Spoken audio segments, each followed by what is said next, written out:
اعوذ باللہ من الشیطان الرجیم، بسم اللہ الرحمن الرحیم۔ اے مسلمانوں، خبردار مشرک عورتوں سے اس وقت تک نکاح نہ کرو جب تک وہ ایمان نہ لے آئیں، کیونکہ ایک مومنہ کنیز مشرکہ یعنی آزاد عورت سے اچھی ہے، اگرچہ حسن و جمال میں تمہیں کتنی ہی بھلی معلوم ہو۔ اور مشرک مردوں کے نکاح میں اس وقت تک نہ دو جب تک وہ ایمان نہ لے آئیں، بے شک مسلمان غلام مشرک یعنی آزاد شوہر سے بہتر ہے، اگرچہ وہ مشرک تمہیں کتنا ہی بھلا معلوم ہو۔ یہ لوگ تمہیں آگ کی طرف بلاتے ہیں اور خدا اپنے حکم سے تمہیں جنت اور مغفرت یعنی بخشش کی طرف بلاتا ہے، اور اپنے احکام کو لوگوں کے سامنے واضح طور پر بیان کرتا ہے تاکہ وہ نصیحت قبول کریں۔ اور لوگ آپ سے حیض کے بارے میں دریافت کرتے ہیں، کہہ دیجئے کہ وہ گندگی ہے، لہذا تم ایام حیض میں عورتوں سے الگ رہو، اور جب تک وہ پاک نہ ہو جائیں اس وقت تک ان کے نزدیک نہ جاؤ، پھر جب وہ طہارت کر لیں تو جدھر سے خدا نے حکم دیا ہے ان کے پاس جاؤ، بے شک اللہ دوست رکھتا ہے توبہ کرنے والوں کو اور طہارت کرنے والوں کو۔ تمہاری عورتیں کھیتی ہیں، اس لیے اپنی کھیتی میں جس طرح چاہو آؤ، اور اپنے لیے خدا کی بارگاہ میں پیشگی اعمال بھیج دو، اور اللہ سے ڈرو اور یہ جان لو کہ تمہیں اس کی بارگاہ میں حاضر ہونا ہے، اور ایمان والوں کو خوشخبری دے دو، اور اللہ کو اپنی قسموں کا نشانہ نہ بناؤ تاکہ تم نیکوکار پرہیزگار بن سکو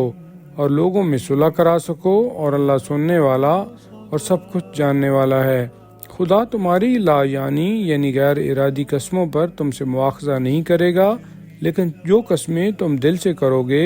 یعنی کھاؤ گے اس کا مواخذہ کرے گا،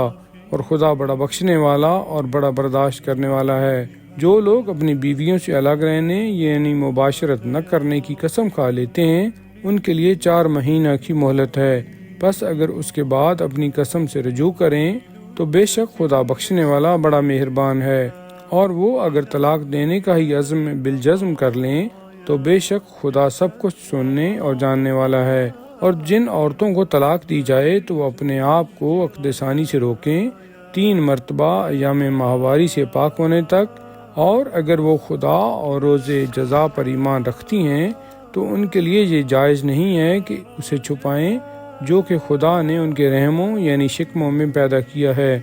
اور اس دوران ان کے شوہر اگر تعلقات بحال کرنا چاہیں تو انہیں واپس بلانے اور اپنی زوجیت میں رکھنے کے زیادہ حقدار ہیں۔ اور اس دوران دستور شریعت کے مطابق عورتوں کے کچھ حقوق ہیں جس طرح کے مردوں کے حقوق ہیں، ہاں البتہ مردوں کو ان پر ایک درجہ فوقیت ہے۔ خدا زبردست اور حکمت والا ہے۔ اور طلاق رجعی 2 ہی مرتبہ ہے، اس کے بعد یا تو اچھے طریقہ سے روک لیا جائے گا یا بھلائی کے ساتھ رخصت کر دیا جائے گا۔ اور تمہارے لیے جائز نہیں ہے کہ جو کچھ انہیں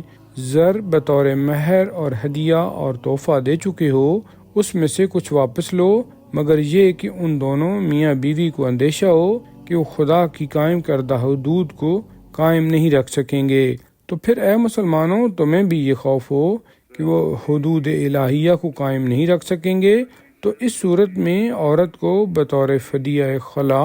کچھ معاوضہ دینا چاہیے اور دے کر اپنی جان چھڑانا چاہیے، تو اس میں دونوں پر کوئی گناہ نہیں ہے۔ یہ خدا کی مقرر کردہ حدیں ہیں، ان سے آگے نہ بڑھو، اور جو لوگ خدا کی مقرر کی ہوئی حدوں سے آگے بڑھتے ہیں وہی لوگ ظالم ہیں۔